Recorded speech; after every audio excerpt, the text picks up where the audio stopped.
నమస్తే రమగారు. నమస్తే జయ. రమగారు, ఈ మధ్య కొన్ని చిన్న చిన్ని కథలు చెప్తున్నారండి. ఏదైనా పెద్ద కథ ఒకటి చెప్తారా? మనం ఇద్దరు అన్నదమ్ములు, ముగ్గురు అన్నదమ్ములు, ఇద్దరు దుర్మార్గులు, ఒకడు మంచివాడు, అవునవును. ఇద్దరు సరే, ఒకడు సరైన వాడు కదా, ఒకడు సరైన వాడు, అలాంటి కథలు చెప్పాం కదా. అలాగే మంచి జయిస్తుంది. మంచితనంగా ఉండేవాడికి ఎప్పుడు జయం కలుగుతుంది. అంటే అంతంలో అయినా చివరికైనా వాడికి విజయమే లభిస్తుందని కథ. కొంచెం టైం పట్టినా కూడా అంతే కదా. అంతేగా. నిజపు నడక నిదానంగా ఉంటుంది. అబద్ధం భూగృహాన్ని చుట్టొచ్చేస్తే ఒక ఇంచి నడుస్తుంది నిజం, కానీ నిజానికి నడకుంటుంది తప్పకుండా. ఒక కొండ చరి మీద ఒక కాపు ఒక ఆయన ఉండేవాడట. ఆయనకి ముగ్గురు పిల్లలు, ఇద్దరు మగపిల్లలు, ఒక ఆడపిల్ల. అయితే ఏమైంది, వీళ్ళు రోజు మగపిల్లలేమో గొడ్లు గాయటానికి వెళ్ళిపోయేవాళ్ళు, మేకల్ని తోలుకెళ్ళేది కూతురు.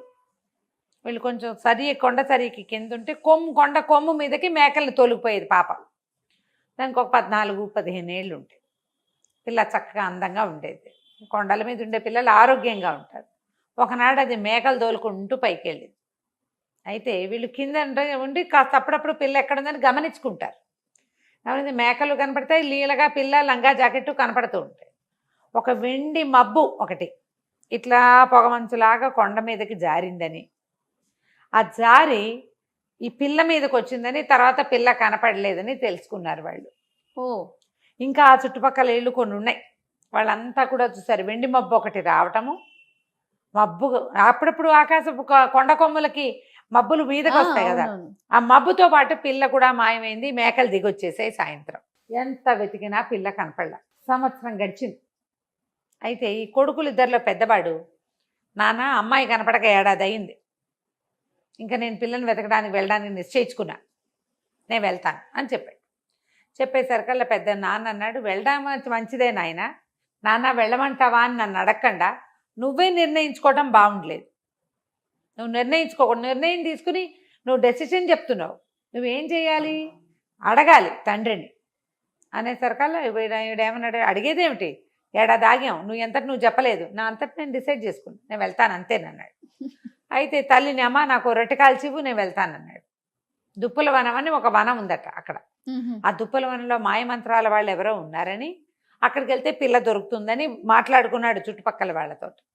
ఆవిడేమంది, నాయన పని ఎక్కువ చేసి పెద్ద రొట్టె కాల్చమన్నావా, ఆపేక్షగా చిన్న రొట్టె కాల్చమన్నావా అని అడిగింది. ఆవిడికి కుర్రాడు తండ్రితో వినయంగా ప్రవర్తించలేదని తెలిసింది. ఆ కోపంతో అడిగింది. అడిగితే ఆపేక్ష అన్నం పెడుతుందా, పెద్ద రొట్టె కాల్చు అని చెప్పాడు అని నిర్లక్ష్యంగా చెప్పాడు. సరే ఆవిడ ఇంత రొట్టె కాల్చి ఇచ్చింది. సరే ఆ రొట్టె చేత్తో పుచ్చుకుని వాడు నడుచుకుంటూ పోయాడు. దుప్పుల వనం అని ఆ దుప్పుల వనంలోకి వెళ్ళాడు. బాగా నడిచి నడిచి నడిచి నడిచి ఎకంత దూరమో నడిచిన తర్వాత ఒక చట్రా ఏదో ఉంటే అక్కడ కనపడితే అక్కడ కూర్చుని రొట్టె తీసాడు తినడానికి. పెద్ద రొట్టె కాల్చింది మా అమ్మ అనుకున్నాడు. రొట్టె తీస్తే ఎక్కడి నుంచి ఒక బొంతకాకి వచ్చింది. అక్కడే నుంచి కా కా కా కా అంటుంటే ఏమన్నాడు, మా అమ్మ ఒక్క రొట్టె కాల్చి ఇచ్చింది, నీ తిండి నువ్వు పడాలి, నా తిండి నేను మోసు తెచ్చుకున్నా, నీకెందుకు పెడతాను పో అనేసి కాకి ఒక్క ముక్క పెట్టకుండా మొత్తం రొట్టెంతా ఆరగించేసాడు. అక్కడి నుంచి ఆ దుప్పుల వనంలో నుంచి అలా నడుచుకుంటూ వెళ్తే దూరంగా వాడికి ఒక ఇల్లు కనపడింది. సరే ఈ రాత్రికి ఇక్కడ పడుకుందాము, ఇక్కడ ఉన్న వాళ్ళు ఎవరో చూద్దామని అందులోకి వెళ్ళాడు. వెళ్తే ఒక ముస్సిలి ఆయన ఉన్నాడు. ఎవర్రా అబ్బాయి ఏమిటంటే, మా చెల్లెల్ని వెతుక్కుంటూ వచ్చాను అన్నాడు. అంటే సరే ఏదో పడుకో అన్నాడు. రాత్రికి ఆ ఇంట్లో వీడు పడుకున్నాడు. తెల్లవారిన తర్వాత ఆయన ఏమన్నాడు, అబ్బాయి నాకు 3 మచ్చలావులు ఉన్నాయి, 3 మచ్చలావులని కాయాలి, కాసేందుకు కమత ఉంటావా నా దగ్గర అని అడిగాడు. అడిగేసరికల్లా కుర్రాడు అన్నాడు, అసలు నేను బయలుదేరిందేమో మా చెల్లెల్ని వెతకడానికి, సరే గిట్టుబాటు అయితే కమతం కూడా చేస్తా, ఆవుల్ని కాస్తానన్నాడు. అంటే సరే ఈయన ఏమన్నాడు, ఆవును కాచడానికి రూల్స్ ఉన్నాయి, అవి ఎటు వెళ్తే అటు వెళ్ళనివ్వాలి, ఏం వేస్తే అవి మేయనివ్వాలి, వాటిని తోలకూడదు, కసరకూడదు, కేకలేయకూడదు. చాలా బాగుంది. అవి తిరిగి ఎప్పుడు వస్తాయనుకుంటే అప్పుడే వెనక్కి వస్తాయి, అప్పుడే నువ్వు వెనక్కి రావాలి ఇలాగా అన్నాడు. అనేసరికి సరే ఒప్పుకున్నాడు. ఆ 3 మచ్చల ఆవుల్ని తోలుకుని అడవి మీదకి బయలుదేరాడు. అలా తోలుకుంటూ వెళ్తుంటే ఒక పెద్ద మైదానం ఉంది. ఈ మైదానంలోకి వెళ్ళేసరికల్లా ఆవుల దారిని ఆవులు పోతున్నాయి. వీడికి ఆవుల్ని వదలకూడదని ఇన్స్ట్రక్షన్ ఉంది, నువ్వు అవి ఎక్కడికి వెళ్తే నువ్వు అక్కడికి వెళ్ళాల్సిందే, అవి ఎక్కడ నీళ్ళు తాగితే నువ్వు ఒక నీళ్లు తాగాలి. ఆ మైదానంలోకి వెళ్ళేసరికి ఒక వెండి కోడి, బంగారు కోడి, 2 కోళ్ళు కనపడ్డాయి వీడికి. వెండి రంగులో ఒక కోడి, బంగారు రంగులో ఒక కోడి కనిపించింది.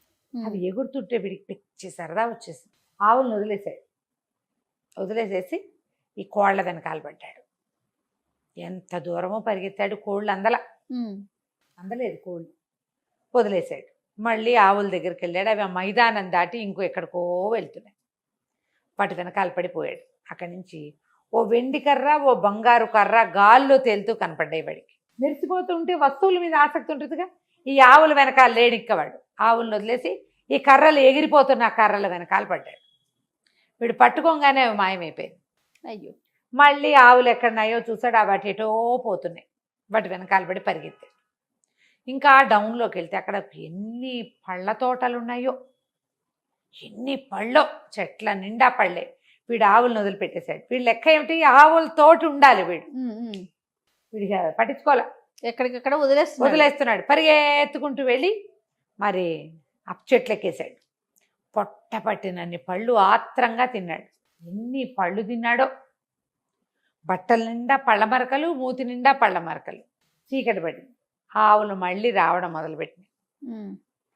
వాటి వెనకాల పడి వచ్చాడు. ఇంటికి వెళ్ళిపోయారు. ఆ ముసలాడున్న ఆ పాకల దగ్గరికి వెళ్ళిపోయినాయి ఆవులు. పాకలు ఉండేసరికల్లా ఆయన ఏమన్నాడు, తోలుకొచ్చావా అన్నాడు. తోలుకొచ్చానండి. ఆవులతోటే ఉన్నావా అన్నాడు. ఆవులతోటే ఉన్నాను అన్నాడు. సరే, పాలు తీసి నువ్వు ఎంత బాగా వీటి కాపలా కాసావో నేను తెలుసుకుంటానన్నాడు. పాలు తీసాడు. ఆవుల పాలు తీస్తే పల్చగా నీళ్ళల్లే, తెల్ల నీళ్ళల్లే ఉన్నాయి 3 ఆవుల పాలు. అక్కడి నుంచి ఆయన అన్నాడు, దుర్మార్గుడా, ఆవులకి సహాయం కావాలి, నువ్వు వాటితో లేవు. ఏ వస్తువు కనపడితే ఆ వస్తువు వెనకాల పరిగెత్తావు. నీకు మంచితనం లేదు, బుద్ధి లేదు, వినయం లేదు. కమతం చేయాలంటే యజమాని చెప్పినట్టు వినాలి. ఆవులకి వాటితోటి మనిషి ఉంటేనే శక్తి అని చెప్పి ఆ చేతిలో ఉన్న ఓ చిన్న గడ్డి కట్టతోటి వాడిని దెబ్బ కొట్టాడు. కొట్టేసరికల్లా వాడు రాయిగా మారిపోయి అక్కడ ఉండిపోయాడు. సంవత్సరం గడిచింది. ఏడాది తర్వాత చిన్న కొడుకు నాన్నని అడిగాడు, నాన్న, చెల్లాయి తప్పిపోయి 2 ఏళ్ళు, అన్నయ్య తప్పిపోయి ఏడాది అయింది. నన్ను ఏమైనా వెళ్ళమంటావా ఒకసారి వెతకడానికి అనేసరికల్లా నాన్న అన్నాడు, నాయన అడిగావు కదా, వెళ్ళిరా ఒకసారి తీసుకున్నావు. నువ్వు అడిగావు కదా, వెళ్ళనా అన్నావు కదా, వెళ్ళిరా చెల్లాయిని అన్నయ్యని తీసుకురా అన్నాడు. అక్కడి నుంచి వాళ్ళ అమ్మ అడిగింది, బాగా పనిచేసి పెద్ద రొట్టె కాల్చిన నాన్న, ఆపేక్షతో చిన్న రొట్టె కాల్చనా అని అడిగితే పిల్లాడు అన్నాడు, అమ్మ ఆపేక్షతో పెట్టేది చిన్న తుంపైనా చాలమ్మా, నీకు చేత వచ్చినంత ఆపేక్షగా చెయ్యి అని చెప్పి చిన్న రొట్టె కాల్చి చేతిలో పెట్టింది. రెండో వాడు నడుచుకుంటూ బయలుదేరితే దుప్పుల వనంలోకి వెళ్ళిపోయాడు. వెళ్ళేసరికి అలా చట్రాయి దగ్గర కూర్చొని తినడానికి తీసాడు రొట్టె. బొంతకాకి అరుచుకుంటూ వచ్చి అక్కడి నుంచునేసరికల్లా ఏం చేశాడు, అయ్యో ఆకలిస్తుందా, అన్నిసార్లు కాక అంటున్నావు, ఇదిగోనని రొట్టెలో కోసం ముక్క తుంచి పెట్టాడు. తిని మళ్ళీ కాకి మళ్ళీ అరిచింది. సగం తందిని సగం దానికి పెట్టేశాడు. అరిచిన బొంతకాకి ఎగురుకుంటూ పోయింది. వీడు నడుచుకుంటూ ఆ ముసలాయన ఇంట్లో ఏ ఇంటికి తన అన్నయ్య ప్రవేశించాడో అక్కడికి పోయాడు. ముస్సిలాయన బాగా పెద్దవాడు. సరే, ఆయన రాత్రికి పడుకొని ఆయన పడుకోబెట్టి, మా దగ్గర కమత ఉంటావా అంటే, నిజానికి నేను మా అన్నయ్యని చెల్లిని వెతుకుతున్నాను, నువ్వు పెద్దవాడివి, పాపం గొడ్ల వెనకాల పడి ఏం పోతావు, నీ ఆవుల్ని కాస్తూ మా అన్నయ్యని చెల్లిని వెతుకుంటాలే తాత, ఒక ముద్ద అన్నం పెట్టు చాలు నాకు అని చెప్పాడు. ఆవుల్ని తోలుకుని బయలుదేరాడు. ఆవులు మైదానంలోకి వెళ్ళాయి. వీడికి వింత కోళ్ళు 2 కనపడ్డాయి, వెండి రంగు కోడి, బంగారు రంగు కోడి. చాలా ఆసక్తిగా చూశాడు, కానీ వీటిని మనం ఏం చేసుకుంటాం అనుకొని వాటి జోలికి వెళ్ళాల. వాటి దారిన అవి తిరుగుతుంటే వీడి దారిన వీడు ఆవుల దగ్గర నుంచి నడిపోయి ఆవులతో పాటు నడవటం మొదలుపెట్టాడు. అక్కడి నుంచి ఇంకా ముందుకెళ్ళి ఆవులు మైదానాలు దాటి అడవిలోకి ప్రవేశించాయి. అడవిలో ఒక వెండి పొన్ను కర్ర, ఒక బంగారు పొన్ను కర్ర గాల్లో ఎగురుతూ కనపడ్డాయి. అలాంటి కర్రలు చూస్తే ఉత్సాహంగా ఉంటుంది కుర్రాళ్ళకి. ఇట్లాంటివి గాల్లో ఎందుకు ఎగురుతాయి, ఏ మాయ మంత్రాలవో విచిత్రంగా అని వాటి జోలు మనకెందుకని ఆవుల మీద చేతులేసి వాటితో పాటు నడుస్తూ పోయాడు. ఇంకా దాటిన తర్వాత పెద్ద పళ్ళ చెట్ల వనంలోకి ప్రవేశించినాయి ఆవులు. వీడు పొద్దున్నే అన్నం తినొచ్చాడు. కడుపు నిండిన వాడికి మనకి పండెందుకు? పళ్ళుంటే మాత్రం ఆయన ఆవులతోటి ఉండాలి. ఆయన చెప్పిన రూల్స్. అవి ఎటు వెళ్తే అటు వెళ్ళాలి. అవి ఏం తింటుంటే వాటి దగ్గరే నువ్వు నుంచోవాలి. కన్ను మరుగు కాకూడదు, దగ్గరే ఉండాలి, తోలకూడదు. అవి తిరిగి వచ్చినప్పుడు తిరిగి రావాలి. అదే పెద్దవాడికి ఏ రూల్ చెప్పాడో చిన్నవాడికి అవే రూల్స్. ఆవులతో ఉండమన్నాడు కాబట్టి పళ్ళ చెట్ల దగ్గరికి వెళ్తే ఆవులు ఎటు వెళ్ళిపోతాయో, చెట్టు ఎక్కి కోసుకోవద్దు పళ్ళు. అవునవును. మనం పళ్ళ అయ్యావ ఎందుకు, ఇంటికి వెళ్ళిపోతే సాయంకాలం అక్కడే ఏదో రెండు రొట్టెలు తినొచ్చని కుర్రాడు వాడి జోలికి వెళ్ళాల. అక్కడి నుంచి దూరంగా మంటలు కనపడ్డాయి. ఈ ఆవులు నడుచుకుంటూ ఆ మంటల వైపుకి వెళ్ళిపోయింది. వీడికి ఇన్స్ట్రక్షన్ ఉంది, ఆవును తోలకూడదు, కసరకూడదు, కేకలేయకూడదు. వీడు వాటితో పాటే వెళ్ళాడు. ఆవులు కసగందల పొగ వస్తోంది, ఆ పొగ మధ్యలో ఇంచి వెళ్ళినాయి. వీడు కూడా సేఫ్గా వాటి వెనకాల నడుచుకుంటూ వెళ్ళిపోయాడు. అక్కడ బోళ్ళంత గడ్డి ఉంది. కడుపు నిండా గడ్డి మేసి 3 ఆవులు మళ్ళీ వెనక్కి తిరిగినాయి. తిరిగేసరికల్లా వెనక్కి తిరిగి వచ్చి పిల్లాడు కూడా వాడితో పాటు రెండో వాడు వచ్చేసాడు. వెనక్కి వచ్చేసి ఈ ముసలాయన దగ్గరికి వచ్చాడు. ముసలాయన అన్నాడు, బాగా కాసేవా ఆవుల్ని అంటే, బాగా కాసాను, వాటితో పాటే ఉన్నాను అన్నాడు. అనేసరికి సరే పాలు తీసి చూస్తానన్నాడు. పాలు తీసేసరికల్లా పాలు చిక్కగా పైన వెన తేలుతున్నట్టుగా ఉన్నాయి. ఓహో సరే అంటే అప్పుడు ఆవులకి నచ్చినట్టు చేసావన్నమాట. ఆయన అన్నాడు, సరే అబ్బాయి నీకేం కావాలో చెప్పు అనేసరికల్లా నేనేం చెప్పను, నేను మా చెల్లిని మా అన్నయ్యని వెతుక్కుంటూ వచ్చాను. ఇక్కడ ఏదో రాతి బొమ్మ ఉంది, అదేమో మా అన్నయ్య లాగా ఉంది. గుర్తుపట్టాడు. మా అన్నయ్యలే ఉంది. మరి మా అన్నయ్య మా చెల్లి కావాలి నాకు. మీ రకం చూస్తుంటే మీరే మా అన్నయ్యని మా చెల్లిని తెచ్చారేమో అనిపిస్తోంది. మా అన్నయ్యని మా చెల్లిని మాకు ఇప్పించి తాత, నేను వెళ్ళిపోతాను అన్నాడు. అనేసరికల్లా ఆయన అన్నాడు రుసరుసలాడుతూ, తెచ్చాననుకో, మీ అన్నయ్యకి బుద్ధి లేదు, మంచితనం లేదు, వినయం లేదు, వాడికి గొడ్డు నప్ప చెప్తే జాగ్రత్తగా చూసుకోవటం రాదు. సరే కావాలంటే నీకు అట్లాగే ఇస్తా, నాకు 3 పనులు చేసి పెట్టు నువ్వు. ఈ 3 పనులు అయితే అన్నయ్యని ఇచ్చేస్తాడా? అన్నయ్యని ఇచ్చేస్తాను, మీ చెల్లిని కూడా ఇచ్చేస్తాను అన్నాడు. సరే చెప్పమన్నాడు.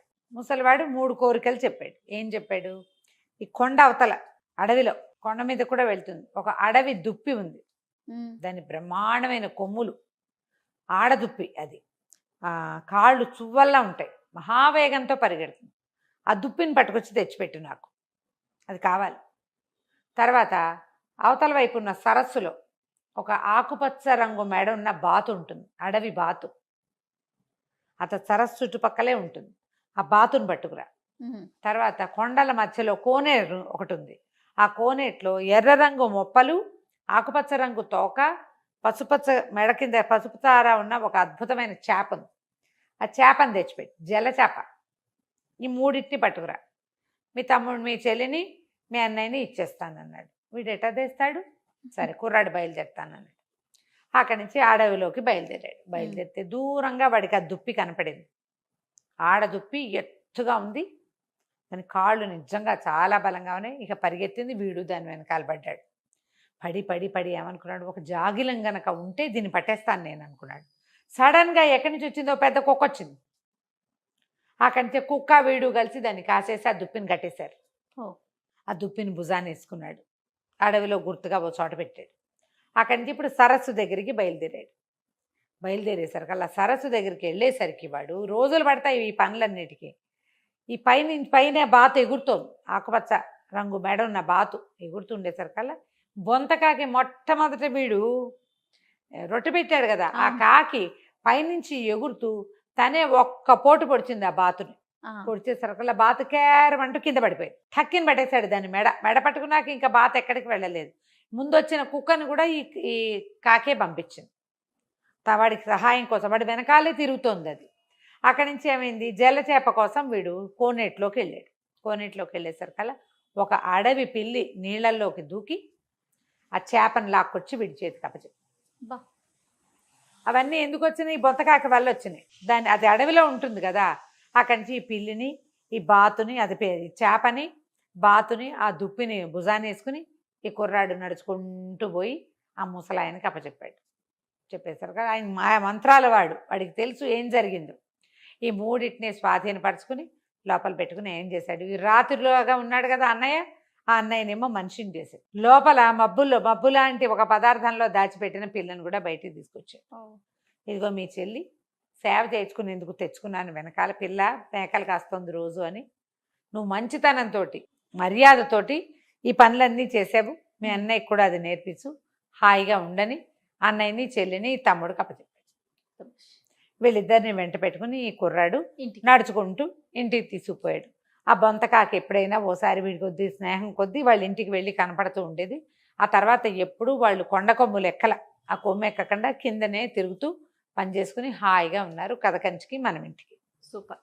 నమస్తే. నమస్తే. నమస్తే రమ్మగారు. నమస్తే జయ. రమ్మగారు, బ్రహ్మరాత లేతే నుదుటి రాత ఇట్లా అంటూ ఉంటారు కదా, ఎందుకు ఇలా అంటారు? దీనికి సంబంధించి ఏదైనా స్టోరీ అలా ఏమన్నా ఉందంటారా? బ్రహ్మరాత అంటే దాన్ని తప్పించలేమంటారు. బ్రహ్మట మన బొమ్మలు చేసేటప్పుడు అంటే ఇప్పుడు వెంటనే జనాలంతా మీరేమిటి ఇది సైన్స్ లోకి ఇవేవో తెచ్చేస్తున్నారని పోట్లాడద్దు, కథల రూపంగా చెప్పుకోవటమే. మామూలుగా మనం ఏం చెప్తారంటే బ్రహ్మ మనకి బొమ్మలు చేసేటప్పుడు ఆడబొమ్మ మగబొమ్మ చేస్తారు, వాళ్ళని వదిలిపెడతాడు.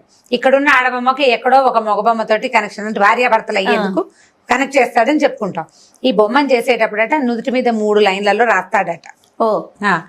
ఈ సాంస్క్రిట్ లో అయితే ఉంది, లలాట లిఖిత రేఖ పరిమాష్టం నశక్యతే అని. అంటే లలాట మీద నుదుటి మీద రాసిన రాతని చెరపటం మన వల్ల కాదు, బ్రహ్మ వల్ల కూడా కాదు, బ్రహ్మతరం కూడా కాదు. రాసిన రాత చెరపలేము, అది ఎలా జరగాలంటే ఇక అలా జరగటమే. ఆయన ఏం రాస్తాడు అంటే మరి ఆ టైంకి బట్టి అలా చెప్తారు.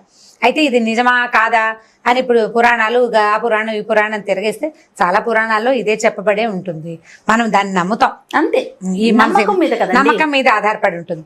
బ్రహ్మరాత తప్పదు, విధి రాత తప్పదు, నుదుటి రాత తప్పదు. ఇవే పదాలు మనం మార్చి మార్చి కర్మవశాత్తు జరుగుతుంది ఇలాంటివే మాట్లాడుకుంటాం. మన కర్మ సిద్ధాంతం మీదే మన ఇండియా అంతా నడుస్తూ ఉంటుంది, అంతే కదా.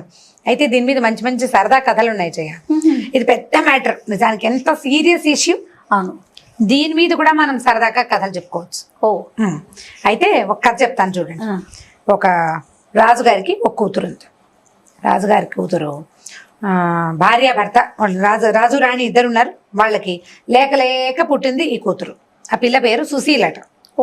అయితే ఏంటంటే రాజుగారికి ఒక మేనల్లుడు ఉన్నాడు, రాణి గారికి కూడా ఒక మేనల్లుడు ఉన్నాడు. అంటే రాజుగారికి చెల్లెలు కొడుకు, రాణి గారికి ఒక అక్క కొడుకు ఉన్నారు. ఈ కొంతకాలానికి పిల్ల కాస్త పెద్దదైంది, 14 ఏళ్ళు అలా వచ్చినాయి. వస్తే ఏమైందంటే రాజుగారు అన్నాడు పిల్లకి 14 ఏళ్ళు వచ్చినాయి, ఇంకా పెళ్లి చేసి మనం అల్లునికి రాజ్యం ఇచ్చేసేద్దామోయ్ అని చెప్పాడు. రాణిగారు సంతోషించింది, రెడీగా ఉంది పెళ్లి కొడుకు పేరు చెప్పడానికి. అయితే రాజుగారు అన్నాడు రేపే మా చెల్లెలు కొడుకుని పిలిపిస్తాను, వాళ్ళందరికీ ఉత్తరాలు రాసేస్తే అందరూ వచ్చేస్తారు, నేను చక్కగా సరదాగా పెళ్లి చేసేసి పట్టాభిషేకం చేసేద్దాం అన్నాడు. అయ్యో, రాణిగారు కొళ్ళు మండింది. మీ చెల్లెలు కొడుకు ఎవడు మధ్యలో, నేను పుట్టింట్లో పురుడు పోసుకున్నాను, అప్పుడే మా అన్నయ్యకి చెప్పాను, మా అన్నయ్యకి మాట ఇచ్చాను మీ అబ్బాయికి నా పిల్లని ఇస్తానని. వాళ్ళే నేను మన పిల్ల పుట్టంగానే మా అన్నయ్య గారి అబ్బాయికి మనసులోనే ఊహించుకుని పట్టాభిషేకం చేసేసుకున్నాను, కాబట్టి నా పిల్లని నేను మా అన్నయ్య కొడుకే ఇస్తాను. కాదు రమ్మగారు, రాజరికాల్లో కూడా ఇలా ఉన్నాయా? ఉండేవి, ఎందుకు ఉండవు? ఒకతే పిల్ల ఉంది. జనరల్ గా మనం మామూలు మన లైఫ్ స్టైల్లో చూస్తాం, మన ముందు తరాల వాళ్ళు ఖచ్చితంగా మేనరికాలకే ఇచ్చి చేసుకునేవాళ్ళు బయటికి ఇవ్వకుండా. కానీ రాజుల్లో కూడా మరి అంటే జానపద గాథల్లో అంటే ఇప్పుడు ఎలా అంటే ఒకతే పిల్ల ఉందనుకో జయ రాజుగారికి, ఇప్పుడు పిల్లని ఎవరో బయట వాడు ఎవడికో ఇస్తే వాడెవడికో రాజ్యం పోకుండా తమ రక్త సంబంధం తమకి సంబంధించిన వాడికి ఇస్తే తమ వంశానికి ఇబ్బంది లేకుండా ఉంటుందని ఫీల్ ఉంటుంది కదా, బంధువులకి చుట్టుపక్కలకి ఇబ్బంది లేకుండా ఉంటుంది. దానికోసం వాళ్ళు ఆలోచించారు. రాజుగారికి నచ్చల, మీ అన్న కొడుకు ఎవడు మధ్యలో, పిల్ల నా పిల్ల, రాజ్యం నాది, మా చెల్లెలు కొడుకు ఇస్తాను, మా చెల్లెలు కూడా నాతో పాటు ఈ రాజ్యంలో పుట్టింది, దాని కొడుకు ఈ ఊళ్ళోనే పుట్టాడు, మా చెల్లెల కొడుకు ఇక్కడే పుట్టాడు. ఆడపిల్లల పుట్టిళ్లలో పురులు పోసుకుంటారు కదా, మరి మా చెల్లెల కొడుకు ఇక్కడే పుట్టిన వాడికి నేను ఇస్తాను కానీ అక్కడెక్కడో మీ అన్నయ్య గారి ఇంట్లో పుట్టిన వాడికి నేను ఎందుకు ఇస్తాను? ససేమిరా కుదరదన్నాడు రాజు. వాళ్ళిద్దరూ పోట్లాడుకున్నారు ఆ పూట. సరే ఏం చేశారు, ఆవిడ దారిని ఆవిడ, ఈయన దారి ఈయన కలిసి అబ్బాయిలు ఇద్దరిని దించారు ఊళ్ళోకి. దించి చెరుకో మేడలోనూ రహస్యంగా పెట్టారు. ఇవి ఏం చేశారు, తెల్లారేసారు కదా వచ్చేసారు రాజకుమారులు ఇద్దరు. వీళ్ళిద్దరు ఏం మాట్లాడుకున్నారు, సరే నీ ఇష్టం అంటే నీ ఇష్టం అన్నారు పైకి. ఈ పెళ్లి టైంకి ఎలాగోలాగా పెళ్లి కొడుకుని మార్చేయాలని ఆయన అనుకున్నాడు, ఈవిడ అనుకుంది. ఏదో రకంగా చేసి పెళ్లి చేసేసేయాలి, పెళ్లి అయిపోయి ఇంకేం చేస్తారు, చచ్చినట్టు ఊరుకుంటారని ప్లాన్ చేసుకున్నారు. అయితే ఏమైందట, ఆ రోజు సాయంకాలం ఈ రాజకుమారులు ఇద్దరు చెరో మేడ మీద, రాణి గారి అమ్మాయి ఈ రాజుగారి అమ్మాయి ఓ మేడ మీద, రాజుగారు భార్యాభర్త ఇంకో మేడ మీద పైన నుంచుని మాట్లాడుకుంటున్నారు. అవతల అంటే నుంచున్నారనమాట. ఈ పైనుంచినట ఆకాశ మార్గంలో బ్రహ్మ విష్ణువు మహేశ్వరుడు ముగ్గురు సాయంకాల వ్యాహ్యాలకి తిరగడానికి వచ్చారు. ఆకాశ మార్గంలో తిరుగుతుంటే ఇక్కడ ఉన్న సన్నివేశం కళ్ళ కట్టినట్టు కనపడుతుంది. రాజు రాణికి ఓ పిల్లుంది, వాళ్ళిద్దరూ చెరుకో పిల్లాడికి ఇవ్వడానికి ఇద్దరు అబ్బాయిల్ని రెడీగా పెట్టారు కనిపిస్తుంది. ఇప్పుడు వీళ్ళిద్దరు అడిగారు బ్రహ్మని, ఏమయ్యా ఈ పిల్లకి వీళ్ళిద్దరిలో ఎవరితో పెళ్ళవుతుంది అనేసరికల్లా బ్రహ్మ బాగా నవ్వాడు, నవ్వు మొహం పెట్టాడు. ఈ వీళ్ళతోటి అవదండి అన్నాడు.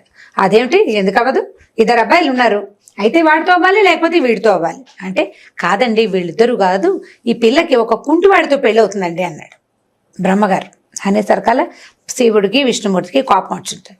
రాజుగారు అమ్మాయికి కుంటివాడితో పెళ్ళి ఏమిటయ్యా, నువ్వు నీ బ్రహ్మరాతాను అర్థం లేకుండా ఇద్దరు రాజకుమారులు తయారుగా ఉన్నారు, వీళ్ళిద్దరిలో ఎవరో ఒకరితోటి పెళ్ళి అవ్వాలి కదా, దానికి అదేదో చెయ్యాలి కానీ నువ్వు అలా ఎలా రాసావంటే, ఏమో ఆ రోజు రాశాను దాని మొహం మీద కనపడుతుంది, దీనికి ఒక కుంటివాడితోటి పెళ్ళి అవుతుంది, వీళ్ళిద్దరితోటి పెళ్ళి అవ్వదు అనేసరికల్లా శివుడు అన్నాడు. ఒళ్ళు మండిపోయింది ఆయనకి.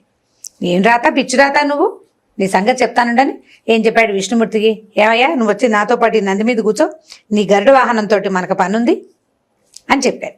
చెప్పేసరికల్లా సరే వాళ్ళిద్దరూ మాట్లాడుకుంటుంటే ఈ లోపల ఈ బ్రహ్మగారు బాగా చుట్టూతా చూస్తే ఒక దూరంగా ఒక కుర్రాడు ఒకడు నడిచి వెళ్తున్నాడు. వాడు ఏంటంటే కుంటివాడు, ఇట్లా గూనిగా వంకరగా ఉన్నాడు. వాడేనండి ఈవిడ పెళ్లి కొడుకు అన్నాడు. మహేశ్వరుడికి విష్ణువుకి చెప్పాడనమాట. ఆ వెళ్తున్న కుంటివాడే ఈ పిల్ల తాలూకు పెళ్లి కొడుకు అంటే, ఓరి నీ పని పాడుగాను, వీళ్ళిద్దరిని వదిలేసి అట్ట పిచ్చివాడితోటి పెళ్లి కుదురుస్తావా, వాడు చూడు ఎంత అసహ్యంగా ఉన్నాడో, మట్టి కొట్టుకుని వాడికి ఇస్తావుటయ్యా ఈ రాజుగారు అమ్మాయిని అంటే, నాకు తెలియదు మొహం మీద రాశాను కనపడుతోంది, వాడే పెళ్లి కొడుకు అనగానే మహేశ్వరుడు అన్నాడు, ఇదే మనం చేయాల్సిన పని, నువ్వు రా, నువ్వు వచ్చిన అన్ని మీద కూర్చొని గరుత్మంతుడికి ఏం చెప్పాడంటే, ఒరే గరుడ తొందరగా వెళ్ళి ఈ కుంటివాడు ఉన్నాడే వీడిని 7 సముద్రాల అవతల అడవిలో పడేసిరా, వాడిని అక్కడ పడి వచ్చేసేయి నువ్వు అన్నాడు.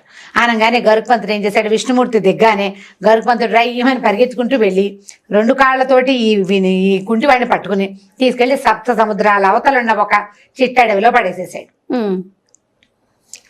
అయిపోయింది. ఇక ఇప్పుడు పెళ్లి కొడుకులు వీళ్ళిద్దరే రెడీగా ఉన్నారు. 3వ పెళ్లి కొడుకు బ్రహ్మగారు ప్రపోజ్ చేసిన కుంటివాడు అక్కడ లేదు, ఆప్షన్ లేదు, ఇక వీళ్ళిద్దరే మిగిలారు. అక్కడి నుంచి ఏమైంది, రాత్రికి అంతా పెళ్లి సన్నాహాలు జరుగుతున్నాయి, అంతా కోలాహలంగా ఉంది. తెల్లవారుజామున మన విష్ణు మహేశ్వరులు ఇద్దరు చూసుకున్నారు ఏమైంది ఈ పిల్ల పెళ్లి. ఈ లోపల సరే బ్రహ్మ అన్నాడు, మీరు అక్కడెక్కడో పడేశారు కదండి, మీరు ఎక్కడ పడేసినా దాని మొహాన్న గీత ప్రకారమే అవుతుంది అన్నాడు. ఎలా అవుతుందో చూస్తాం. ఈ పిల్ల అక్కడికి వెళ్ళలేదు, ఆ పిల్లాడు ఇక్కడికి రాలేడు, వాడికి అసలే కుంటి 7 సముద్రాల అవతల గరుత్మంతుడు కాబట్టి తీసుకెళ్లి పడేసాడు. కానీ ఎవరైనా ఎలా వెళ్తారు, ఒకరికి మనిషి వచ్చే వీల్లేదు. ఈ లోపల పాపం అక్కడ వాడిని నిద్ర లేచి చూసుకుని ఇక్కడ ఉన్నానని అలో లక్ష్మణ అని ఏడుస్తున్నట్టు. ఏడుస్తుంటే ఈ పై సంచారం తిరుగుతున్నారు కదా దేవతలు, వాళ్ళు అంటున్నారు, అయ్యో పాపం పిచ్చి వెధవ, వీడిని తెచ్చి ఇంత దూరం పడేసాము, వాడికి అన్నం పెట్టకపోతే ఎట్లా, అందుకని గరుడ ఆ రాజుగారి ఇంట్లోకి వెళ్ళి అక్కడ ఏదైనా ఆహార పదార్థం కనబడితే తీసుకెళ్లి వాడికి పడేవయ్యా అన్నారు.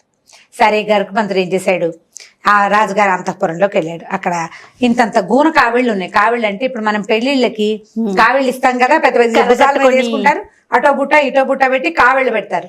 ఈ పెళ్లిళ్ళలో ఏంటంటే సారి పెట్టడానికి పువ్వులని, పళ్ళని, స్వీట్లు, హాట్లు అవన్నీ ఈ మధ్య ఏదో సినిమాలో కూడా చూపించారు.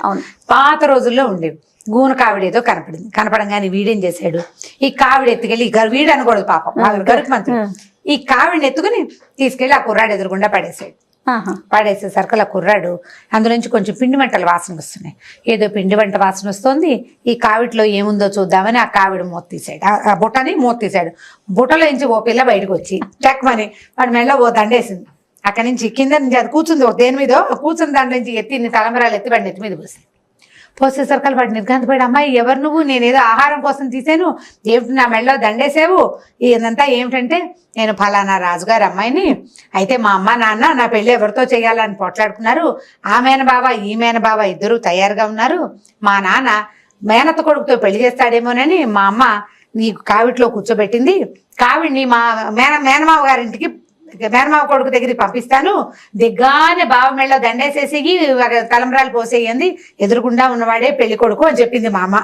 నువ్వే కనపడ్డావు, నీ మెళ్ళ దండేశాను, నీ మీద తలంబరాలు పోసాను అనేసరికల్లా తెల్లబోయారు. సరే వాడేం చేశాడు, బయటకి అమ్మాయిని బయట తీసుకొచ్చి కూర్చోబెట్టుకున్నాడు. కిందేవో కావిడి కదా పట్టుకొచ్చింది, 2వ దాంట్లో తినుబండారాలనే ఇద్దరు తింటూ కూర్చున్నారు. ఏం జరుగుతుందో మరి వాళ్ళకి తెలియదు. వాడు ఎలా వచ్చాడో వాడికి తెలియదు. ఈ పిల్ల సడన్ గా ఇక్కడికి ఎలా వచ్చిందో ఆ పిల్లకి తెలియదు, వాడికి తెలియదు. కాసేపు గడిచింది. ఈ లోపల ఏమైంది, తెల్లారిపోయింది. పెళ్లి కూతురు కనపట్టలేదని రగడ వచ్చేసింది. అక్కడ పిల్ల ఏది, పెళ్లి కూతురు లేదు. అతను ఈవిడేమో కావిట్లో కూర్చోబెట్టింది, కావిడే లేదు ఇప్పుడు. ఆ కావిడ ఎవరింటికి చేరిందంటే ఎవరింటికి చేరలా. ఆ పెళ్లి వాళ్ళ ఇంట్లోనూ చేరలేదు, ఈ పెళ్లి వాళ్ళ బిల్డింగ్ లోకి చేరలేదు. దాంతో ఈవిడేం చేసింది, తన తప్పు బయట పడిపోతుంది కదా, నోరు గట్టిగా నొక్కుని దేవుడి మందిరంలో కూర్చుని ఏడ్చుకుంటూ కూర్చుంది. చెప్పలేదు ఆవిడ పిల్లని కావిట్లో కూర్చోబెట్టాను అని చెప్పాల. చెప్తే తన తప్పు బయట పడిపోతుంది కదా. సరే పెళ్లి కూతురు లేకపోయేసరికల్లా ఇద్దరు పెళ్లి కొడుకులు సిగ్గుపడి సగంలో ఆగిపోయిన పెళ్లిళ్లతోటి వాళ్ళిద్దరు కాస్త వెళ్ళిపోయారు. సరే సార్, బ్రహ్మ విష్ణు మహేశ్వర్లు తెల్లారింది బాగా ఈ హడావిడంతా తీరాక ఈ పిల్లకి ఎవరితో పెళ్ళయిందో చూద్దామని వచ్చారు. పెళ్లి లేదు, ఏమీ లేదు. పెళ్ళైతే ఏం చూస్తే అక్కడ ఉంది. తీరా అక్కడికి వెళ్ళేసరికల్లా ఆ కుర్రాడు పిల్ల ఇద్దరు ఉన్నారు కదా, వాళ్ళ అడవిలో ఉన్నారు. వీళ్ళు ముగ్గురు ఏం చేశారంటే మన చక్కగా బ్రాహ్మణ వేషాలు వేసుకుని వెళ్ళారు వాళ్ళ దగ్గరికి. వెళ్ళేసరికల్లా ఆ పిల్లాడు ఇద్దరు వాళ్ళ దగ్గర ఉన్న సేవో బ్రాహ్మలు వచ్చారు. పాప మన పెళ్లి ఇప్పుడే కదా పెళ్ళయింది, అందుకని వాళ్ళకి అక్షంతలు ఇచ్చి దండం పెట్టి ఆ ఉన్న రెండో గోన్లో ఉంది కదా స్వీట్లు హాట్లు తీసి బ్రాహ్మల చేతిలో పెట్టారు. పెట్టేసరికల్లా ఏరా అబ్బి ఇక్కడికి ఎలా వచ్చావు అని అడిగారు. ఏమోనండి నాకు తెలీదు, ఎవరో ఎత్తుకొచ్చారు, ఇక్కడ పడేశారు. రాత్రంతా ఒక్కడనే ఉన్నా, చీకట్లో ఆకలిస్తోంది అనుకున్నాను. పొద్దున్నే ఏదో కావిడ వచ్చి పడిందండి, అందులో స్వీట్లు ఉన్నాయని ఓపెన్ చేస్తే అందులో నుంచి పిల్ల వచ్చిందండి బయటికి. అదేమో దండేసింది. రాజుగారు అమ్మాయిట, ఈ రాజుగారు అమ్మాయి నేనేం చేస్తాను, ఈ అడవిలో ఏం చేయాలో తెలియట్లేదు అని చెప్పాడు. చెప్పేసరికల్లా విష్ణు మహేశ్వర్లు ఇద్దరు మొహమొహాలు చూసుకున్నారు. బ్రహ్మరాత ఇలా ఉంటుంది, ఏం చేసినా జరగాల్సింది జరక్క మాంతు. మాస్టర్ ప్లాన్ అంటాం దాన్ని. అంతే, ప్లాన్ ప్రకారం ఎలా జరగాలో అలా జరిగిపోతుంది. ఆయన రాశాడు అంతే. ఇప్పుడు దానంతటా అది అయ్యే అవకాశం లేదు. వాళ్ళు రోడ్డు మీద పోతున్న కుంటివాడిని తెచ్చి రాజు గాని రాణి గాని తమ పిల్లకి చెయ్యరు కదా.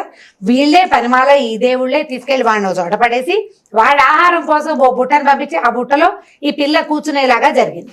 సీక్వెన్స్ అలా మారిపోయింది కదా. పెళ్లిళ్ళు అట్లా అవుతాయి, అందుకే స్వర్గంలో అవుతాయి పెళ్లిళ్ళు అని చెప్తాము. అక్కడి నుంచి వాళ్ళు ఏం చేశారు, ఇంత చక్కగా చుక్కలు లేనిది పిల్ల, పాపం దీనికి కుంటి వంకరగా ఉన్న మొగుడు అయితే ఎలాగని ఈ విష్ణుమూర్తి ఏం చేశాట, వాడిని సాగదీసి కుబ్జని కృష్ణమూర్తి సాగదీసినట్టుగా విష్ణుమూర్తి సాగదీశాడనమాట. సాగదీసి అతను మామూలుగా చేశాడు. అక్కడి నుంచి వీళ్ళిద్దరు విష్ణువు శివుడు బ్రహ్మ వాడికి కావాల్సిన తెలివితేటలు మరి కాస్త నున్నగా తెల్లగా ఉండేలాంటి వరాలు ఇచ్చి వాళ్ళిద్దరిని తీసుకెళ్లి రాజుగారి ఇంట్లో దింపారు. రాజుగారు గొడవ లేదు కదా, పిటపోరు పిల్లి దించినట్టు ఆమెను బావలేడు ఈమెను బావలేడు. ఈ పిల్లాడితో పెళ్ళైపోయింది. వాడు ఆ రాజ్యంలో ఉండేవాడే, చక్కగా వాడే ఆ రాజ్యానికి రాజు అయిపోయాడు. బ్రహ్మరాతని మార్చలేము. అయితే బ్రహ్మరాతని మార్చలేము, నీ మొహాన్ని ఏదుంటే అది అవుతుందని ఇలాంటి పిచ్చి మాటలు పిల్లలతో చెప్పకుండా బ్రహ్మరాతని కూడా మనం మార్చగలము. పట్టుదలతో, మన పట్టుదలతోటి నీకు బాగా మార్కులు రావు, ట్రై చేసి సంపాదించు. నీకు పని చేత కాదు, ట్రై చేసి నేర్చుకో. నేను నేర్చుకుంటున్నాను, నువ్వు కూడా నేర్చుకో అని ప్రయత్నం చేయాలి. మనుషులు గట్టిగా పట్టుకుంటే అంటే ఇప్పుడు ఇలాంటివి ఏవో సీక్వెన్సులు జరిగిపోతాయి. కానీ సాధారణమైన వాటి అన్నిటికీ మన భ్రమరాతి ఇంతే నుదుటిరాతి ఇంతేనని పిచ్చిగా అనుకోకూడదు, నెగిటివ్ గా తీసుకోకూడదు. ప్రయత్నం చేసి ముందుకి వెళ్ళాలి. ఈ కథ సరదాగా చెప్పుకోవడానికి బాగుంటుంది, మనం తెలుసుకోవడానికి మొదటిది. పిల్లలు చెప్పడానికి బాగుంది కదా, బట్ దీన్ని ఒరవడిగా తీసుకోకూడదు. మనం ప్రయత్నం చేయాలి. మానవ ప్రయత్నం గట్టిగా చేస్తే బ్రహ్మదేవుడు కూడా దిగి రావాల్సిందేనని చెప్తారు. కాబట్టి ప్రయత్నం చేసుకోవాలి. పిల్లలు కథ చెప్పాలి, దాంతోపాటు ఈ కథను కూడా చెప్పుకుంటే బాగుంటుంది. మనం చెప్పే చాలా కథలు చెప్పామా, అందులో ఇది ఒక కథ. మనిషి అనుకుంటే సాధ్యం కాదు ఏది లేదు. ఇప్పుడు చంద్రుడి మీదకి ఎక్కిపోతున్నాం కదా మనం. ఎగ్జాక్ట్లీ, అదే. ఓకే రమ్మ గారు, ఇంకొక స్టోరీతో మళ్ళీ కలుద్దాం. తప్పకుండా. నమస్తే రమ్మ గారు. నమస్తే. ఏదైనా మంచి కథ చెప్పండి, మంచి సరదా కథ చెప్పండి రమ్మ గారు. అంటే ఇది సరదా అనుకోవద్దు, ఏమిటో సరదాకి వినడానికి తేడా ఉందా? ఏదైనా ఒక ప్రత్యేకమైన కథ అనుకో. ఓకే. మామూలుగా మనం ఏవో కొన్ని చెడ్డ పనులు చేస్తూ ఉంటారు, కొంతమందికి బ్యాడ్ హ్యాబిట్స్ ఉంటాయి, మానేయాలనుకుంటారు కదా, మానేయాలనుకుంటారు. ఏదో ఒక సందర్భంలో మళ్ళీ కెలుస్తూ ఉంటుంది, లోపల పురుగు మసులుతూ ఉంటుంది, మళ్ళీ చేసేస్తారు. అప్పుడు ఏదైనా ఒక బ్యాడ్ చెడ్డది జరిగింది అనుకో, ఒక జరగకూడదు ఒక దురదృష్టకర సంఘటన జరిగితే మనం మొదలెట్టడం వల్లే జరిగిందని అనిపిస్తుందా? అవును, ఆ శంక ఉంటుంది కదా. ఆ శంకని గురించి చెప్పే కథ ఇది. తప్పకుండా. పూర్వం అంటే ఒక పల్లెటూరులో కొంచెం అడవికి మోపుగా ఉన్న ఊరట అది. ఒక కాపు యువకుడు ఉండేవాడు. కులం కాదు, ఈ గొడ్లు కాసే వృత్తి వాళ్ళది, వ్యవసాయ పనులు చేసేవాడు. ఏవో గొడ్లు కూడా ఉండేవి వాళ్ళకి. క్రమంగా విసుగు పుట్టింది. వీడు భలే సాహసి ఆ కుర్రాడు. వాడికి బాణం వేయటం చాలా ఇష్టమట, ఎంత దూరానికైనా వేసేసేవాడు, గురి తప్పేది కాదు. అయితే ఏమైంది, వాడికి ఎన్నాళ్ళు ఈ వ్యవసాయ పనులు చేస్తాం, ఎంతసేపు ఏటేళ్ల పని చేస్తూనే ఉండాలి కదా, మనకి బోళ్ళంతా విలువిద్యొచ్చు, ఏదైనా 2 జంతువులను కొడితే రోజు గడిచిపోతుంది. అలా అనిపించి అడవిలో లేళ్ళని, దుప్పుల్ని, కుందేళ్ళని వేటాడుతూ ఉండేవాడు. వాడి భార్యకి అంత పెద్ద నచ్చేది కాదుట ఈ పని చేయటం. అలా ఎందుకు, మనకి గొడ్లు గోదా ఉన్నాయి, మన గొడ్డును ఎవరైనా కొడితే మనకి ఎట్టా ఉంటుంది, మరి బాధ కదా. బాధగా ఉంటుంది కదా. అందుకని వద్దనేది, కానీ అతను వినేవాడు కాదు. ఇది సులువు, ఆహారం ఈజీగా వచ్చేస్తుంది, ఎవరికైనా అమ్మేస్తే డబ్బులు వచ్చేస్తాయి, మారకం వస్తుంది. అప్పుడు మారక వస్తు మార్పిడి ఉండేది కదా. అవును కదా. అందుకని ఇలా చేసేవాడు, బాగా కొట్టేసేవాడు. ఎవరికైనా ఏదైనా ఒరే దుప్పి కావాలరా రేపు మా ఇంట్లో భోజనాలు ఉంటే మధ్యాహ్నం వెళ్ళి పట్టుకొచ్చేసేవాడు, బాగా చేయగలిగేవాడు. అయితే ఏమైందట, ఒకసారి వీడు అడవిలో ఏదో ఒక జంతువులను కొట్టడానికే వెళ్ళాడు. వెళ్తే ఒక చోట ఏదో బూరా ఊదినట్టు ఎవరో మనుషులు మసులుతున్నట్టు కనపడింది. అక్కడ ఒక పెద్ద పాక, పందిరి లాంటిది ఉండి కొంచెం ఓ పక్కకు అడ్డం వేసింది, పందిరే. ఏమిట్రా అని పందిరి దగ్గరికి వెళ్ళాడు. ఎవరున్నారో తెలియకుండా దూసుకెళ్ళిపోకూడదు కదా. సరే యువతలే నుంచి చూస్తే 3 పొట్టి వాళ్ళు కనిపించారట, మరుగుజ్జులు, పొడుగాటి అంగీలు, కుచ్చుట్టు తలపాగాలు పెట్టుకుని ఏమిటో చేస్తున్నారు. వాళ్ళు ఏం చేస్తున్నారు, ఒకడేమో పొయ్యి ఎగసని తోస్తున్నాడు, పొయ్యి వెలిగించింది, పొయ్యి పైకి పుల్లలు తోస్తున్నాడు. రెండో వాడు ఒక పాత్రలో, ఒక పెద్ద పాత్ర ఉంది, దాని మీద పాలు పోస్తున్నాడు. మూడో వాడు ఆ పాలను ఏదో ఇట్ట కళ్ళి తిప్పుతున్నాడు. కళ్ళి తిప్పుతుంటే చూస్తున్నాడు, ఏదో చేస్తున్నారు వీళ్ళని తెలిసింది. ఆ పాలు అవి కాగి ఇంకా అందులో ఏమిటేమిటో వేస్తున్నారు, తీపి వాసన వస్తుంది. వీళ్ళు ఏదో తీయటి వంటకం చేస్తున్నారు. కాకపోతే రాక్షసుల పట్ల ఎలాంటి భయాలు ఉంటాయో మరుగుజ్జు వాళ్ళ పట్ల కూడా ఆ ప్రాంతంలో భయాలు ఉండేవి. వాళ్ళకి మాయమంత్రాలు వచ్చని, ఏదో ఓం బింబిషని మాయం చేస్తారని అలాంటి భయాలు ఉండేవి. దాంతో వాడి దగ్గరికి వెళ్ళాల, తను వాళ్ళకి కనపడకుండా ఉన్నానని కూడా భావించాడు. ఓకే. ఒక చెట్టుకి బాగా చాటు చేసుకుని ఇట్లా మొహం మాత్రం బయట పెట్టుకుని చూసుకుంటున్నాడు. సగం మొహం పెట్టాడు బయట. వంటకం ఏదో అయిపోయింది. అయిపోయాక ఆ పొట్టి వాళ్ళలో ఒకడు ఒక బూరా తీసి ఊదాడు.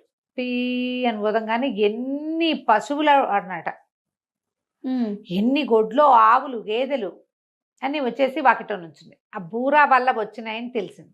ఓ సరే, వాళ్ళు ఏం చేశారు, ఈ బూరా పక్కకు పెట్టి ఏ అబ్బాయి ఇట్రా నువ్వు అని పిలిచారు. పిలిచేసరికి ఆశ్చర్యపడి, పేరు పెట్టి పిలిచేసరికి ఏదో రాముడు వాడి పేరు. సరే, నా పేరు ఎట్లా తెలుసు వీళ్ళకి అని ఆశ్చర్యపోయాడు. తర్వాత వాళ్ళు ఏం చేశారు, 3 పదార్థాలు 3 బౌల్స్లో ఉన్నవి చూపించారు. రారా అబ్బాయి, దా ఇక్కడ కూర్చో, మాతో పాటు కూర్చో అని చెప్పి 3 బౌల్స్ చూపించి, ఈ దీంట్లో 3 నీకు ఏది కావాలో తీసుకుని తాగమన్నారు. 3 3 పదార్థాలు చేసి పెట్టారు వాళ్ళు. ఇటు బాగా అటు ఇటు చూసి ఆలోచించి దూరం నుంచి చూస్తున్నాడు. వాళ్ళు ఏమేం చేశారో తెలియలే, కానీ పాలు పోసింది మాత్రం వాడు చూశాడు. ఆ పాలతో చేసిన దానిలాగా కనపడుతున్న తెల్లటి పదార్థం ఎత్తుకుని తాగాడు. తాగానే చప్పట్లు కొట్టారు వాళ్ళు. భలే సెలెక్ట్ చేసావురా, నీకు కావాల్సిందే చేసావు, సరే బాగుంది అని చెప్పి ఏం చేశారు, అందులో ఒక వెండి బూరా తీసి చేతులు పెట్టారు. ఈ బూరా ఉంచుకో, ఈ బూరా ఊదటం చాలా సులువు, నువ్వు ఈ బూరా ఉంచుకుని ఇలాంటి బూరాలు ఎన్నైనా తయారు చేసి నీ చుట్టుపక్కల వాళ్ళకు కూడా ఇవ్వచ్చు. ఈ బూరా ఊదితే ఎక్కడెక్కడ పశువులు వచ్చేస్తాయి. బయట ఎక్కడ పశువులను వదిలిపెట్టావు, నువ్వేం చేయక్కర్లే, మీ ఇంట్లో కూర్చోవచ్చు, వాటిని తోలక్కర్లా, నువ్వు ఊస్తే అవి వచ్చేస్తాయి ఎక్కడున్నా సరే అని చెప్పారు. చెప్పి అబ్బాయి జంతువులను కొట్టకరా, హాయిగా వ్యవసాయ పనులు చేసుకో, గొడ్లు కాచుకో, దేన్ని బాణం వేసి కొట్టద్దు అని చెప్పారు.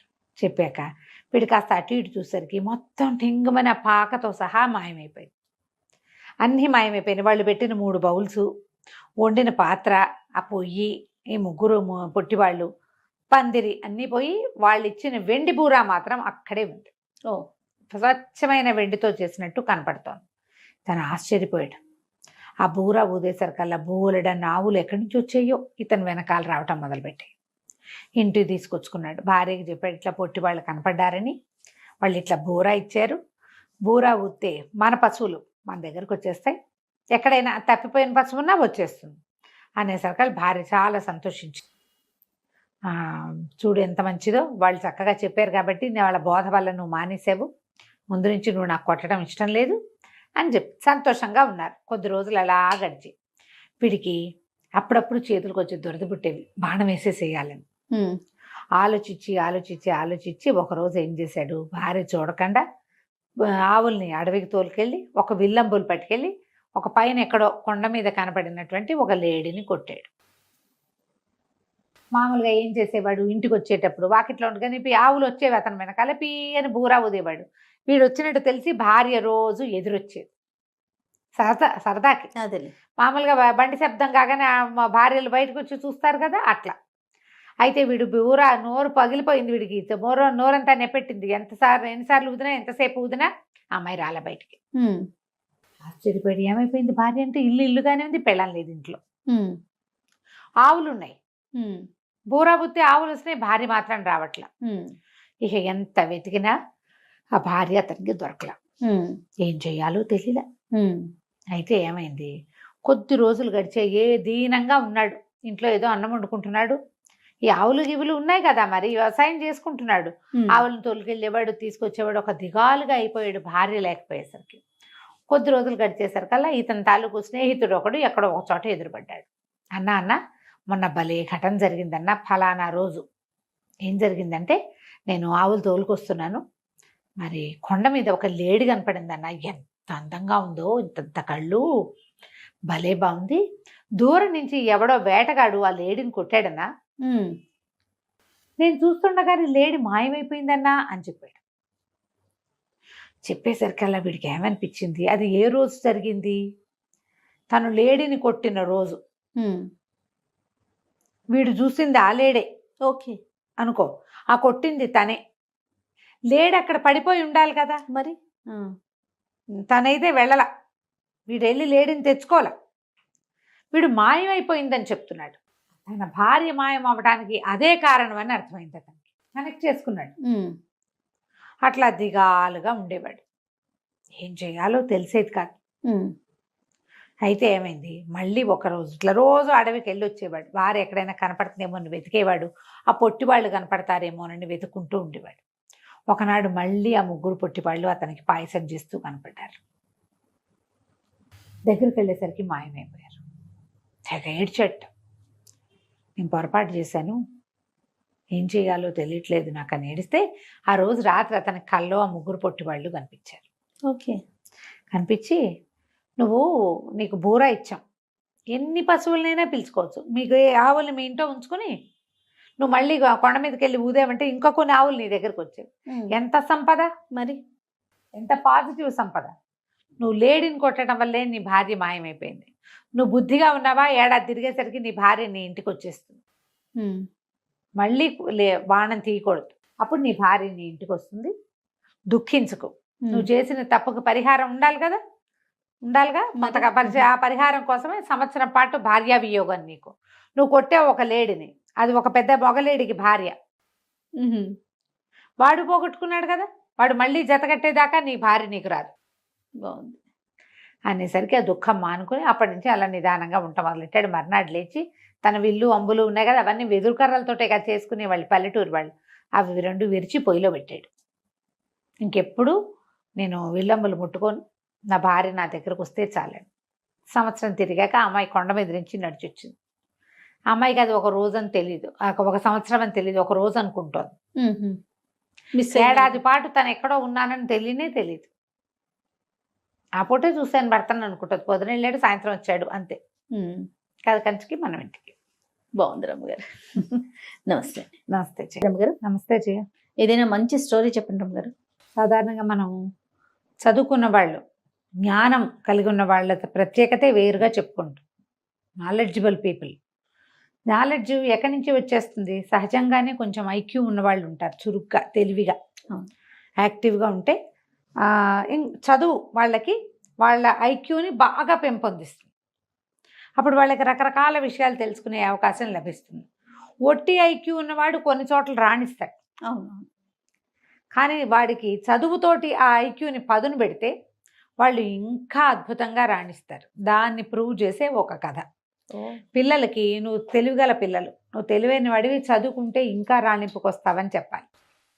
చదువుకుంటే నీకు చాలా రకాల విజ్ఞానాలు వస్తాయి. నువ్వు తెలివి ఒకటే కాదు, చురుగ్గా ఉంటారు చూడు కొంతమంది పిల్లలు. అసలు ఇవాళ రేపు ఈ జనరేషన్లో చురుకుదనం లేని పిల్లలు లేరమ్మా. అవునండి. అతి చురుకు, అవును. ఏం చేసుకోవాలో తెలియదు ఆ మొత్తానికి. అలాంటి వాళ్ళే ఉంటున్నారు. అవును. పిల్లలు చదవకుండా ఉంటే చదువు ఎలాంటి ఫలితాన్ని ఇస్తుందో ఈ కథ చెప్పచ్చు. బాగుంది, మంచి కథ. పూర్వం ఒక అగ్రహారంలో ఒక ఆయన ఉండేవారు, ఇద్దరు మగపిల్లలు. ఆయన చాలా పేదవాళ్ళు వాళ్ళు. అయితే ఏదో చిన్న వృత్తి వాళ్ళది, పౌరోహిత్యం లాంటివి నేర్పించుకున్నారు. రెండో పిల్లడు భలే తెలివిగా ఉండేవాడు. ఆయనకి ఏమనిపించింది, పెద్దవాడు ఎట్లాగో మన ఇంటి పనులు, ఇంటి వ్యవహారము, మన క్లయింట్స్ ఎవరున్నారో వాళ్ళని మన ఊరు వరకు చూసుకుంటాడు. చిన్న ఊర్లో ఎంత డబ్బు వస్తుంది, ఎంత పేరు వస్తుంది, మనం ఉన్న ఊళ్ళో ఏదో భుక్తి గడుస్తుంది, అంతే. మర్యాదకు లోటు లేకుండా ఉంటుంది. కానీ పిల్లాడు చాలా తెలివిగా ఉన్నాడు. వీడిని పెద్ద చెరువులో ప్రవేశపెట్టాలి, పెద్ద చోట. అందుకు ఈ పిల్లవాడికి ఏదైనా చదువు చెప్పించాలని అనుకున్నాడు. కొద్దిగా కొంచెం వయసు వచ్చాక ఏం చెప్పాడంటే, నాయన నిన్ను తీసుకెళ్ళి ఎక్కడైనా పెట్టే ఓపిక లేదు నాకు. నోట్లో 4 ముక్కలు వచ్చు, దారిన పోతూ నలుగురికి 4 మంచి మాటలు చెప్తూ గురువుని వెతుక్కో, చదువుకో నువ్వు అని చెప్పాడు. ఆ కాలం ఏంటంటే పిల్లల్ని రోడ్డు మీద పంపిస్తే ఎటాగండి అని అనే కాలం కాదు. అదేలే. బ్రాహ్మణులకి భోజనం పెట్టేవాళ్ళు, అవకాశాలు లభించేవి. కొంచెం బ్రాహ్మణ గుర్రాలు వెళ్తే అయ్యగారు వంట చేసుకోండి అని సామాన్లు ఇచ్చేసేవాళ్ళు. వంట చేసి తిని 2 పూట్ల ఆ ఊళ్ళో ఆగి మళ్ళీ వెళ్ళిపోవచ్చు. అప్పుడు అసలు ఫెసిలిటీస్ కావాలన్న గోలే లేదు జయ. అవునండి. పంచలో ఒక చిన్న పంచ వరండా ఉంటే వరండాలో కాస్త పొయ్యి పెట్టుకుని, ఒక గిన్నె మట్టికుండ ఉంటే కుండతో అన్నం వండేసుకుని, కాస్త ఒక కూర చేసుకుని, కూర అన్నం వాళ్ళు మజ్జిగ ఇస్తే మజ్జిగ పోసు తింటే ఆ రోజుకి వెళ్ళిపోయింది. రాత్రికి పాలు పళ్ళు కూడా చాలు, అంత అన్నం తినేసేవారు. పంచలో ఒక చాప పడుచుకుని పడుకుంటాము. మనకు మళ్ళీ దుప్పట్లు కావాలి, రగులు కావాలి, గోలు కావాలి, ఏమీ లేవు. ఏసీలు ఫ్యాన్లు అసలు లేవు. పిల్లోలు కూడా క్యారీ చేస్తారు తెలుసా రమ్మగారు, అదే పిల్లో మీద నిద్ర పట్టిద్దని. నా పిల్లోనే కావాలి, నా బొంతే కావాలి, మా రగ్గే కావాలి, బోల్డన్ ఉన్నాయి ఇప్పుడు. అప్పుడు జీవితాలు అట్లా ఉండేవి కాదు. ఒక విద్యార్థి 15-16 సంవత్సరాల వాడు రోడ్డు మీదకి పోయాడు ఇట్లా కట్టుబట్టలతోటి చదువుకోవటానికి. చదువుని వెతుక్కుంటూ వెళ్ళాడు. వెళ్ళగా ఒక అగ్రహారానికి చేరాడు. కాకపోతే ముందు రోజు ఎక్కడ ఆహారం లభించలే. అటగే ఎక్కడో మంచినీళ్ళు చెరువులో నీళ్ళు తాగి నడుచుకుంటూ వచ్చాడు. ఈ అగ్రహారంలోకి వచ్చేసరికల్లా ఆ పూట మంచి ఎండగా ఉంది. పిల్లాడు ఎంత 16-17 ఏళ్ల వాడు. కొంచెం త్రాణొచ్చేసింది వాడికి. దాహం వేసి సొమ్మసిల్లి పడిపోయేసరికల్లా ఏ ఇంటి వాకిట్లో అతను పడిపోయాడో ఆ ఇంట్లో ఉన్న ఆయన గురువుగారు లోపల నుంచి బయటకు వచ్చారు. ఎవరో ఒక గురువు, ఆ ఇల్లు ఆయనది. ఆయన బయటకు వచ్చి, అయ్యో ఎవరో పిల్లాడు పడిపోయాడు, మన వాళ్ళ పిల్లాడు అలానే ఉన్నాడని లేవదీసి, వీడి చెవులకు చిన్న కుట్లు ఉన్నాయి, మళ్ళీ యజ్ఞోపవీతం ఉంది, పంచధావతి బట్టలు చూస్తే కూడా తెలిసేది కదా ఆ కాలం. తీసుకొచ్చి లోపల కూర్చోబెట్టి కాసిన మంచినీళ్ళు ఇచ్చి మజ్జిగిచ్చి అన్నం పెట్టారు. పెట్టి ఏ ఊరబ్బాయి, ఏం గోత్రం ఏమిటి, మీరు ఏ ఊరు అని కనుక్కున్నారు. అన్ని వివరాలు చెప్పాక గురువు కోసం వెతుకుంటూ బయలుదేరానండి. 3-4 అగ్రహారాలు చూశాను. అందరూ మీ పేరే చెప్పారు. మిమ్మల్నే వెతుకుంటూ వచ్చాను. ఇక్కడికి వచ్చేసరికల్లా మీ ఇల్లు గుర్తు తెలియలా, ఈ లోపల నాకు నిద్రాన్ని వచ్చేసింది అన్నాడు. అంటే ఆయన సంతోషించి, అబ్బాయి ఇక్కడే ఉండు, నేను చదివిస్తా నిన్నని చెప్పి అట్టె పెట్టుకున్నారు. ఆ కాలం అలాంటిది. ఆ పిల్లాడు గురువుగారు శుశ్రూష చేస్తూ, గురువమ్మగారికి ఏవో ఆ పనులు ఈ పనులు చేసి పెడుతూ, వాళ్ళ ఇంట్లోనే అన్నం తింటూ 4-5 సంవత్సరాల పాటు చక్కగా చదువుకున్నాడు శాస్త్రజ్ఞానం అంతా. ఆయన ఏమన్నాడు, నువ్వు అన్ని విద్యలు నేర్చుకోవాలి, ఒక కోయరాజు దగ్గరికి పంపిస్తా, వాడు నీకు కొత్త విద్యలు నేర్పిస్తాడు అంటే సరేనన్నాడు. కోయరాజు దగ్గర అక్కడ తిండు ఇతను, పళ్ళు తేనె తీసుకుంటాడు వాళ్ళ దగ్గర నుంచి, అన్నం వండుకుని తినాలి. ఓకే. ఎలాగో గురువుగారి ఇంట్లో అలవాటే, వాళ్ళ ఇంట్లో కూడా వాడికి అలవాటే పాపం. అబ్బాయికి ఏం పేరు, జయదేవుడు అబ్బాయి పేరు.